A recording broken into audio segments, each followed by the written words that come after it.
Formula ఈ race కేసులో KTR ACB విచారణ కొనసాగుతోంది.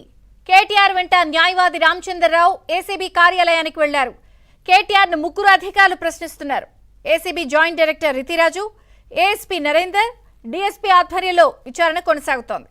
మొత్తం విచారణ ఏసీబీ డైరెక్టర్ తరుణ్ జోషి పర్యవేక్షిస్తున్నారు.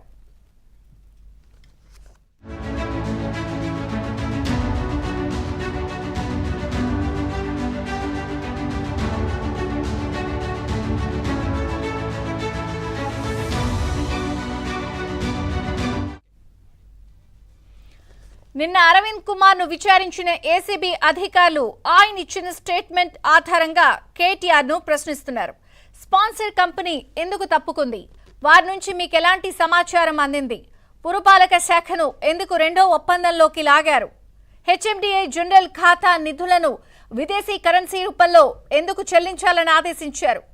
ఆర్థిక శాఖ అనుమతి లేకుండా ఇవన్నీ చేయకూడదు అనే విషయం తెలీదా అనే కోణంలో కేటీఆర్ ను ప్రశ్నించనున్నట్లు తెలుస్తోంది. ఒక మంత్రిగా ప్రభుత్వ ధనాన్ని కాపాడాల్సింది విదేశీ కంపెనీతో ఒప్పందం ఎలా చేసుకున్నారు? నిబంధనల ఉల్లంఘన కనిపిస్తున్నా ఎందుకు నివారించలేకపోయారు అన్న విషయాలపై అరవింద్ కుమార్ వాంగ్మూలం ఆధారంగా ప్రశ్నించడానికి ఏసీబీ సిద్ధమైనట్లు సమాచారం.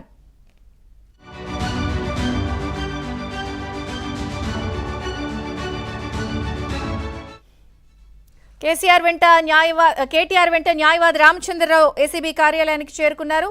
ఇక కేటీఆర్ ను ముగ్గురు అధికారులు ఏసీబీ కార్యాలయంలో ప్రశ్నిస్తున్నారు. ACB joint director Ritiraju, ASP Narender, DSP వీరందరూ కూడా కొన్ని ప్రశ్నావళిని సిద్ధం చేశారు. మొత్తం విచారణను ఏసీబీ డైరెక్టర్ తరుణ్ జోషి పర్యవేక్షించబోతున్న నేపథ్యంలో విచారణ ప్రారంభమైంది. అప్డేట్స్ మా ప్రతినిధి ఏసీబీ కార్యాలయం నుంచి ప్రవీణ్ అందిస్తారు. ప్రవీణ్, ఫార్ములా ఈ కార్ రేసింగ్ కేసులో కొద్ది నిమిషాల క్రితమే కేటీఆర్ విచారణ ప్రారంభమైంది. కేటీఆర్ను ముగ్గురు అధికారులు కూడా ప్రశ్నిస్తున్నటువంటి పరిస్థితి కనపడుతుంది.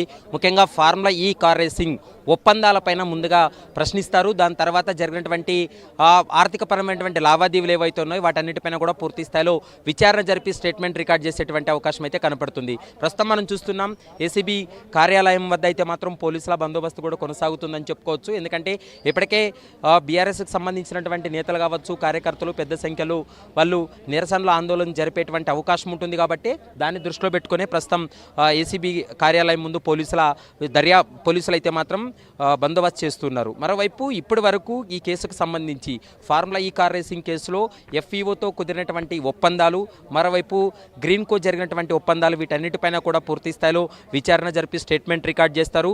మరోవైపు దాదాపు 4-5 అంశాలను వీళ్ళు లెక్కలోకి తీసుకోకుండా ఉన్న ఫలంగా మౌఖిక ఆదేశాలతోటే 55 కోట్ల రూపాయలు విదేశీ అకౌంట్లకు, అంటే విదేశీ కంపెనీకు జమ చేయడం వెనుక ఉన్నటువంటి అసలు కారణాలన్నిటిపైన పూర్తి స్థాయిలో కేటీఆర్ నుండి కూడా సమాచారాన్ని రాబట్టేటువంటి అవకాశం అయితే కనపడుతుంది.